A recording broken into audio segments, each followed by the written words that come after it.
Kue lebaran tanpa oven, tanpa mixer, dipelintir-pelintir aja jadi. Ini renyah kebangetan ya. Isiannya abon. Ini cuma 3 bahan aja kulitnya: tepung terigu, margarin, dan air. Lalu kita aduk yang rata. Kalau udah tercampur, terus kita gilas ya, nggak usah nunggu kalis, digilas aja setipis mungkin.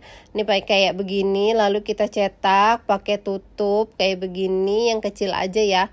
Habis itu ambil isian abon 1 sendok teh, lalu kita rapatkan ujungnya. Habis itu dipelintirin deh ya, biar dia nggak keluar dan cantik. Yang rapat kayak begini, lakukan sampai selesai. Pakai air es ya bun buat kulitnya tadi, biar dia tetap renyah walaupun tanpa telur. Lah habis itu kita panaskan minyak. Aku gorengnya pakai kompor induksi Idealef tipe IL201A yang low watt dan juga harganya terjangkau.